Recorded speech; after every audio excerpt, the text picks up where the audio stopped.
Hello बच्चों, आइए इस प्रश्न को देखते हैं। आधुनिक मानव की उत्पत्ति के बारे में दो विपरीत विचार हैं।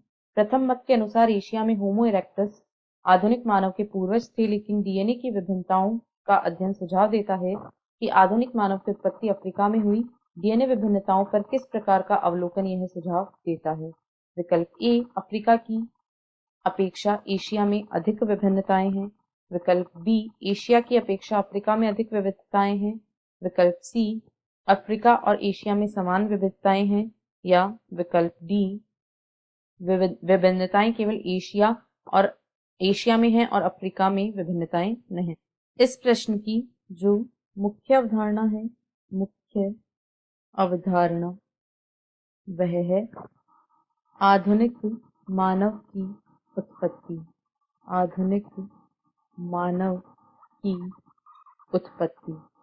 तो यदि हम आधुनिक मानव की उत्पत्ति के विषय में चर्चा करें तो आधुनिक मानव की उत्पत्ति उद्विकासीय उत्पत्ति के अंतर्गत वैज्ञानिकों में हमेशा ही वाद विवाद का विषय रहा है। यह हमेशा ही वैज्ञानिकों में वाद विवाद का विषय रहा है कि आधुनिक मानव की उत्पत्ति किस प्रकार हुई। वैज्ञानिकों के एक वर्ग का मानना ऐसा था कि यह स्वतंत्र रूप से होमो इरेक्टस से विकसित हुए हैं। ये स्वतंत्र रूप से होमो इरेक्टस से विकसित हुए और इनकी अलग अलग नस्ल इस प्रकार विकसित हुई कि वे अलग अलग जगहों के लिए अनुकूलित हुई। जैसे कि यदि हम बात करें तो एशिया में प्राच्य या जिन्हें ओरिएंटल कहा जाता है, एशिया में प्राच्य या ओरिएंटल, साथ ही साथ यूरोप में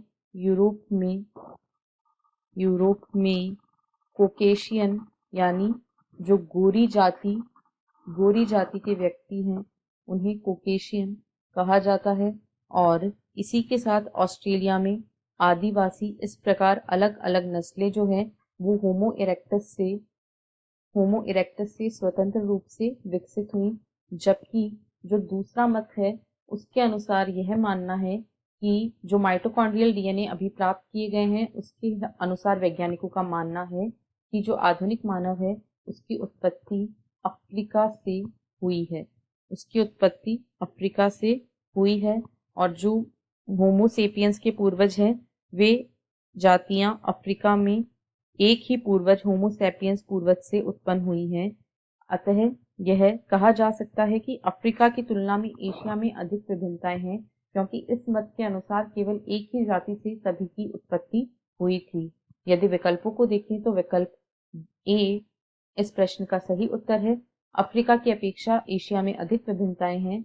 बी में कहा गया है एशिया की अपेक्षा अफ्रीका में अधिक विभिन्नताएं हैं, तो यह सही नहीं है और ना ही दोनों में समान विभिन्नताएं हैं। डी में कहा गया है विभिन्नताएं केवल एशिया में हैं, ऐसा नहीं है, विभिन्नताएं अफ्रीका में भी हैं, परंतु एशिया में अफ्रीका की तुलना में अधिक विभिन्नताएं हैं। आशा है आपको प्रश्न समझ आया होगा। धन्यवाद।